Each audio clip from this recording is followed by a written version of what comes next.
Part 1.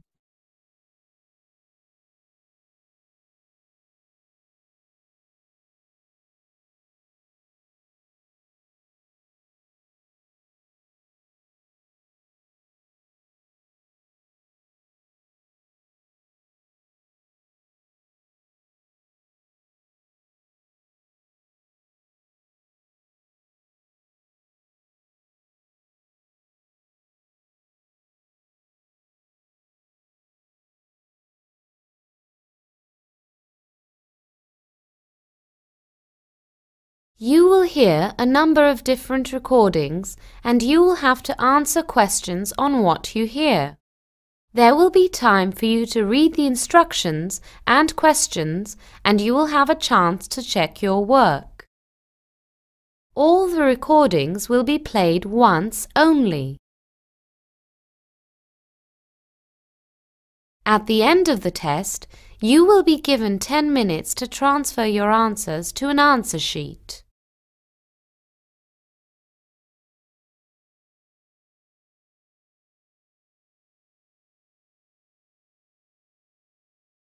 You will hear a telephone conversation between a receptionist and a customer.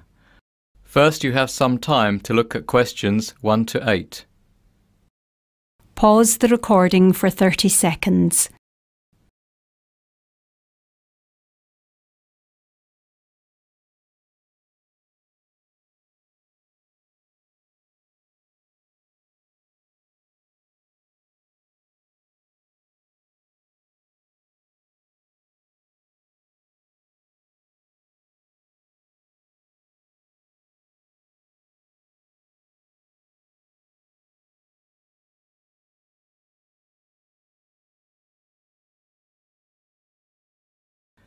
Now we shall begin. You should answer the questions as you listen because you will not hear the recording a second time. Listen carefully and answer questions 1 to 8. Good morning. Fairview Lake Camping Center. Can I help you? Oh, yes. I'm interested in bringing a group of school children to your centre for a week's stay this summer, and I'd like some information. Could you tell me something about your organisation? Certainly, sir. We have 3 main functions, really. We are a conference center, an educational institution, and simply a place where you can come and have a fun-filled weekend. Whatever your goal is, our professional staff are on hand to help you. I think we'd like to have an educational visit and some fun at the same time. I was thinking particularly of some of our children who have failed exams and need to retake them next year. I see. Well, we offer coaching in various subjects at most levels. You know, maths, sciences, geography, languages. We adjust the courses according to the needs of your pupils. As for the recreational side of the center, we offer sailing, windsurfing, volleyball, rowing, athletics, and quite a few other sports. Most children have never tried archery, so we offer courses in that too. It's very popular. That sounds good. I'll see if there is any interest. Where would the children stay? Well, we have the Birch unit that sleeps 8 people, and Greenback Row, which sleeps the same number. Cabins 1 through 3 each sleep 10 people. Cabins 5 and 6 sleep 12 people each. How many young people are you thinking of bringing? 22. 12 girls and 10 boys. Perfect. Then I suggest cabin 3 for the boys and cabin 5 for the girls. How long would you want to stay? Ah, yes, I remember. You said a week, didn't you, Mr. Bryson, Mike Bryson. Yes, that's right, a week. Good. Groups arrive on a Saturday evening and leave the following Sunday morning. That would be fine. Now, when are your courses? Tell me the dates that would suit you, and we'll see what we can do. The end of June would be perfect for us. End of June. Let me see. How about the week starting Sunday, June 24th? The week starting Sunday 30th is pretty much booked up. Yes, the 24th would suit us fine. Now, about prices. For 1 week, including lessons, food, accommodation, and all sporting activities, the cost would be £425 per child and £480 per adult. Could I have your school's telephone number, please, Mr. Bryson? Yes, certainly. It's 647-864. 647-864. And the code? 4304. Sorry, no, 1304. By the way, are you open in the winter? And if so, what do you offer sports-wise? Yes, we certainly are, Mr. Bryson, and we offer ice fishing, cross-country skiing, and animal tracking. It's actually very popular in the winter. Before you hear the rest of the conversation, you have some time to look at questions 9 and 10. Pause the recording for 30 seconds.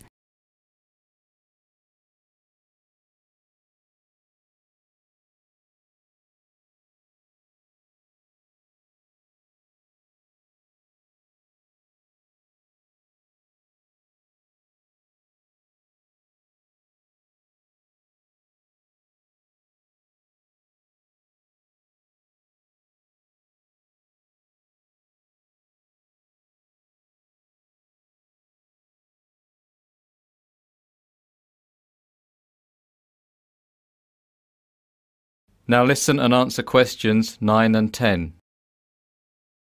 Interesting. Perhaps I'll bring a group then too. Oh, I almost forgot to ask, what are the eating arrangements? We have an enormous amount of space for dining. We can divide the dining area into several separate rooms, if necessary. If you really want your privacy, we can give you a separate room, but actually we find that mealtimes gives you the opportunity to meet people from other groups. There's no difference in price, whatever you choose. Right. What if we want to cook our own meals now and again? Yes, that can be arranged. All of the units have their own tiny kitchens, but there are also many outdoor areas where you can cook over an open fire. We try and have several barbecues too, which are very popular. That all sounds very satisfactory. I know the kids will be enthusiastic, and the prices sound fair enough, so I'll speak to my headmaster and get back to you as soon as possible. Good, Mr. Bryson. I look forward to hearing from you. That is the end of part 1. You now have half a minute to check your answers.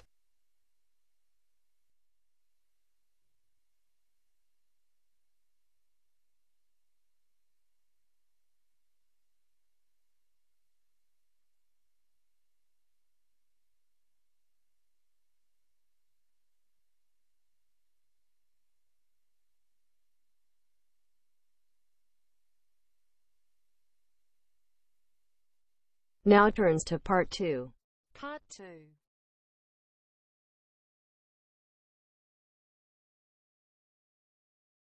You will hear a staff member brief a group of mothers on the attractions at the Children's Grand Forest Play Centre. First, you will have time to look at the questions 11 to 15. Pause the recording for 30 seconds.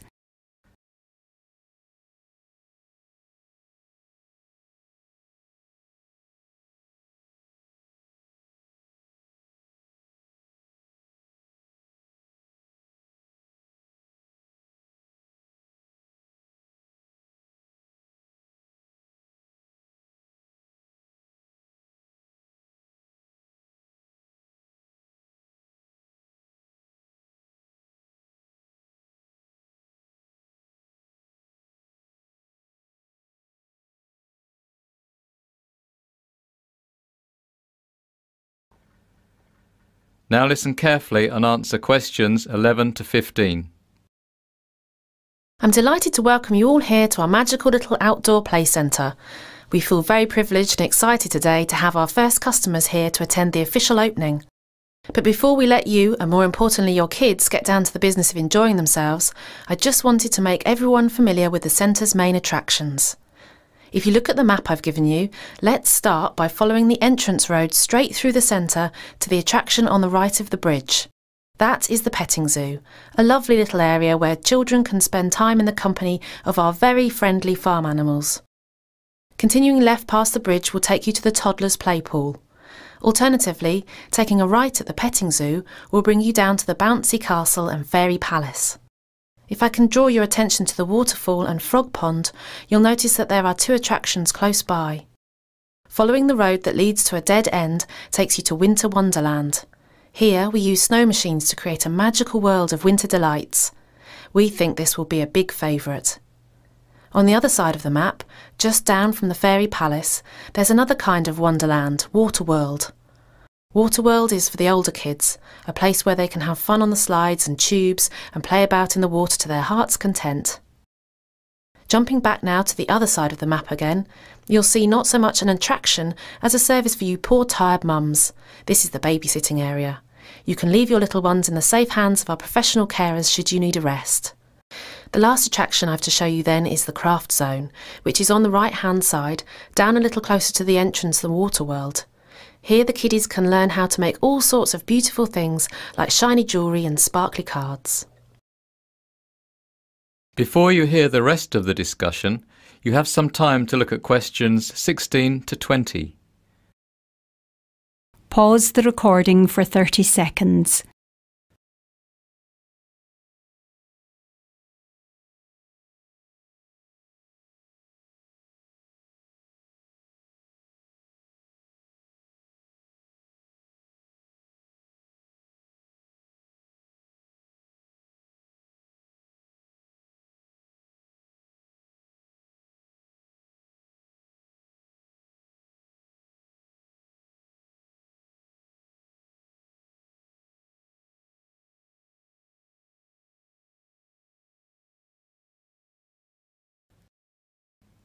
Now listen and answer questions 16 to 20. That's pretty much everything you need to know, but before I finish, let me just tell you a little more information about the wonderful animals of the petting zoo. The petting zoo is divided into 3 areas. The area on the left-hand side is where children can go on rides, hence the name Ride Zone. We have a friendly donkey called Dan and a gorgeous little pony called Polly. Dan the donkey and Polly the pony are joined for this week only by a very special guest, Larry the llama. Queue for rides at the entrance to the inner circle and pay at the pay station located in front of the parents' sit and watch stand. The centre area is known as the mini farm zone. Here the children can see lots of different farm animals living just as they would on a real farm. Join Farmer Tom as he gives half-hourly tours of the farm and shows the little ones how to milk the cows and goats and how to feed the grumpy old pigs. Zone 3 is an area we are very excited about. We call it the Performance Zone. Inside the arena, some of our brightest animals will perform a series of tricks for the children, who will also be entertained by Cluxy the Clown and his show band, the Racketeers. The Racketeers will perform on the main stage at the centre of the arena on the hour, every hour. That concludes my little introduction. I hope you have a tremendous day. That is the end of part 2. You now have half a minute to check your answers.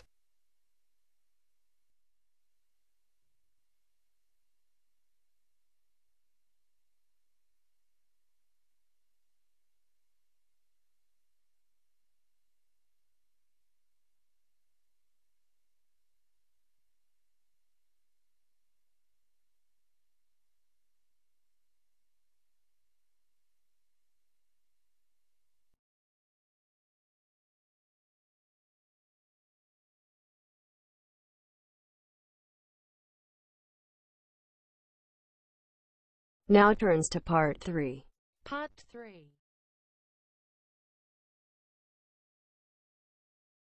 You will hear a dialogue between a PE teacher and an administrator at a summer school.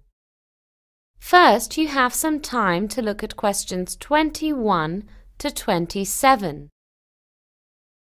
Pause the recording for 30 seconds.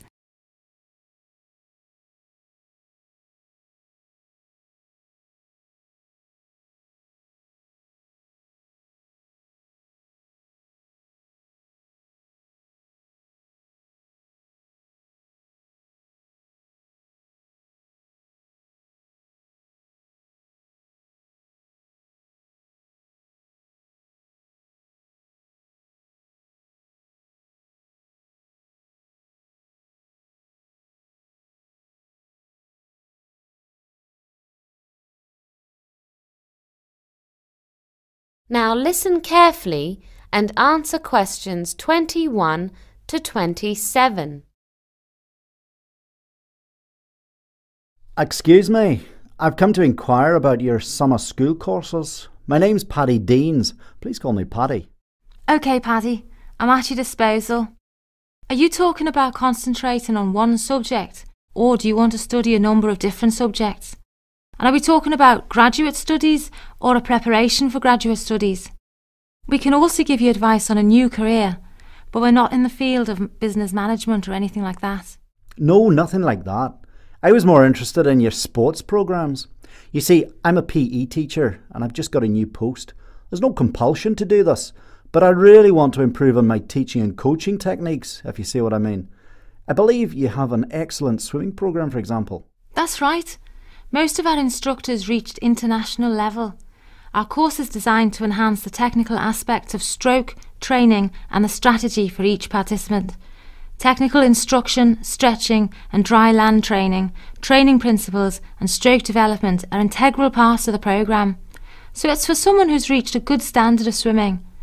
Each athlete will be videotaped and receive a DVD with stroke analysis. That sounds just what I'm looking for.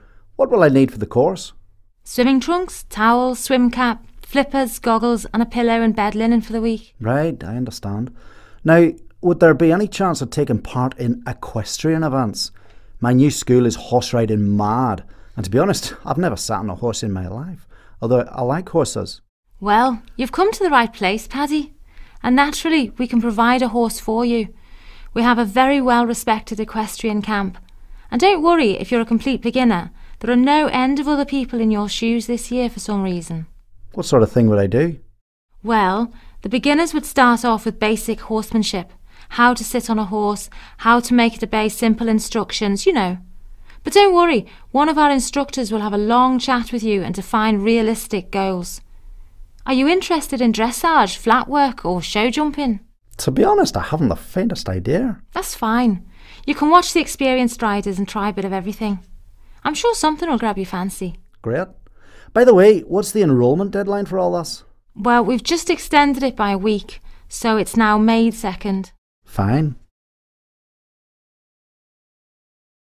Before you hear the rest of the conversation, you have some time to look at questions 28 to 30. Pause the recording for 30 seconds.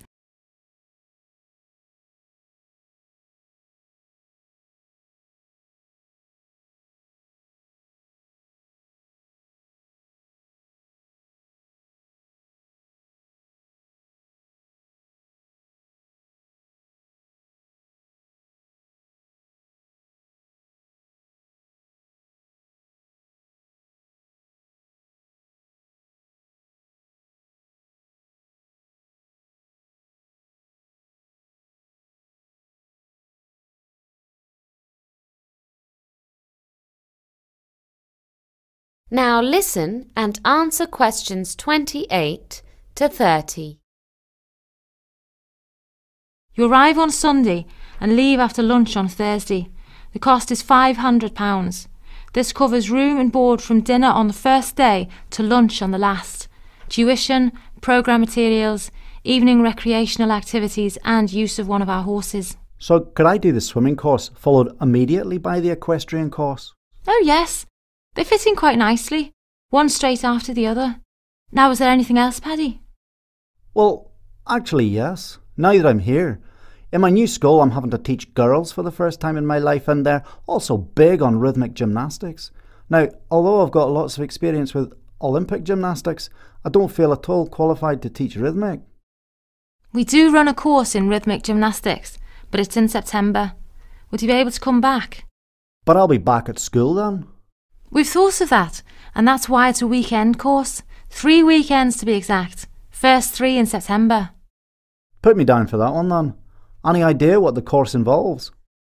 Well, I know you study the different events like hoop, ribbon, ball, Indian clubs and so on, and you take a dance course. A dance course? But I'm the world's worst dancer. You should see me do the tango. No, Paddy, it's not that type of dancing. It's called educational dance and teaches you to be aware of your body and to interpret music. Very important if you want to teach rhythmic gymnastics. Well, I suppose I better try that too. All right, give me the details.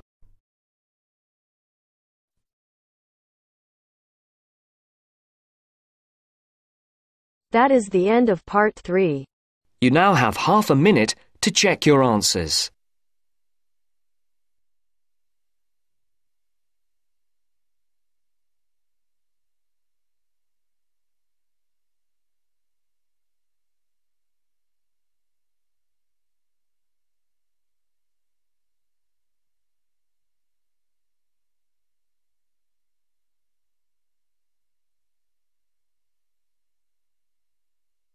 Now turns to Part 4.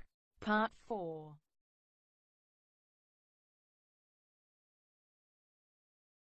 You will hear someone giving a talk to parents on planning further education for their children.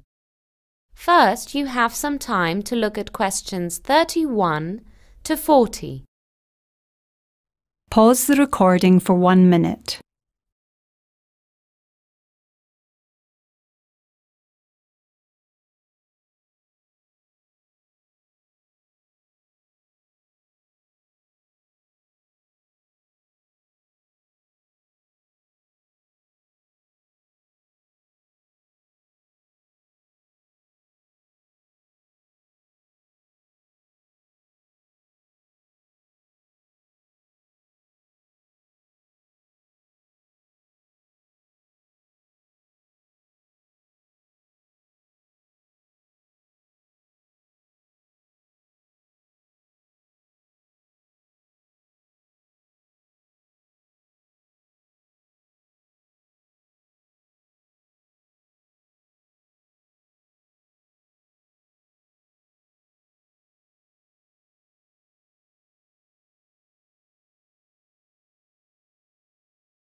Now listen carefully and answer questions 31 to 40.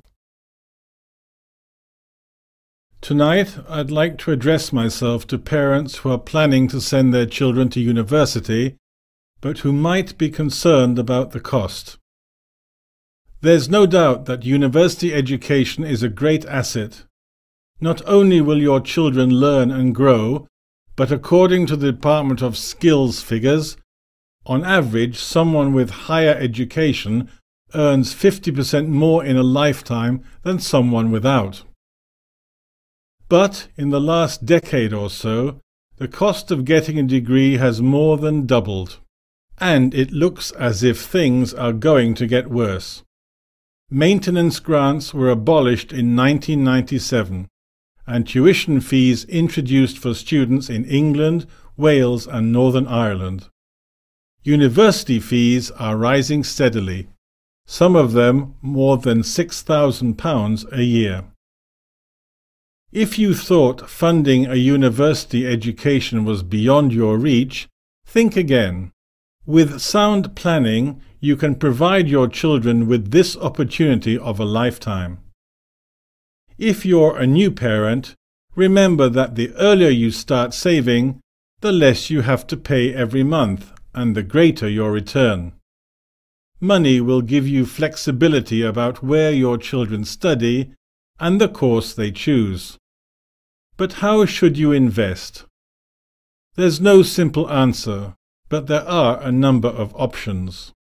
The National Union of Students estimates that the average undergraduate needs about £25,000 to finance 3 years at university. Based on these figures, it is projected that when someone is at university in 20 years' time, the cost will be approaching £40,000.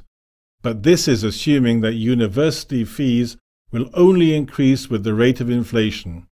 It could, of course, be more. Parents can save money by encouraging their children to study locally and live at home.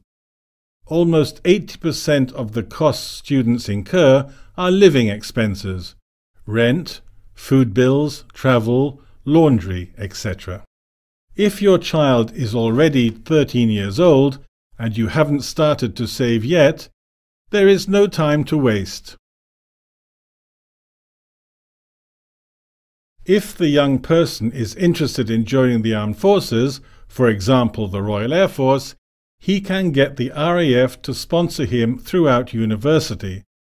Then he'll fly fighter jets and after that work in the public sector as a commercial pilot. Sponsorship from the armed forces is an option hundreds of students take every year. The RAF, for example, will sponsor students for at least £4,000 a year. But this involves a minimum service commitment for the RAF. It's at least 4 years. If your child likes the idea of engineering or law, he could consider a sandwich course. These normally involve a paid, year-long placement in the industry that he's studying, plus the normal time at university. You get experience in your chosen field, plus a year's salary. When your child is 16, you should start putting aside what you can, but there's no way you'll be able to fund a degree on savings alone. If your child is a gifted sportsman, you may be able to secure a sports scholarship. Scholarships and bursaries come in all sizes, are awarded for a variety of reasons, and may be a one-off or annual payments. You may be eligible to apply simply because of where you come from, or for a specific course you are attending. They are seldom advertised, and many go unclaimed every year. The Internet is a great way to start looking. There is a searchable database at www.studentmoney.org, and while you're at the computer, go to www.google.co.uk and type in some keywords.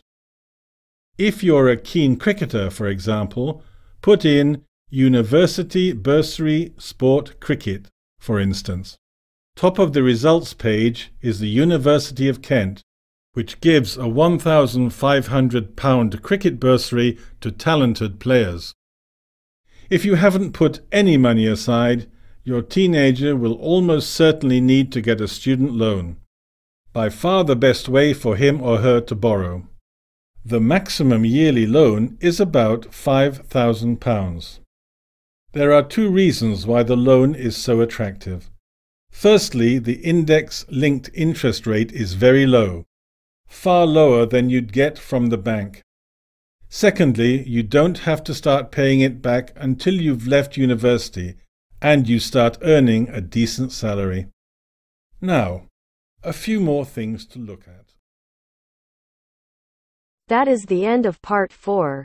You now have half a minute to check your answers.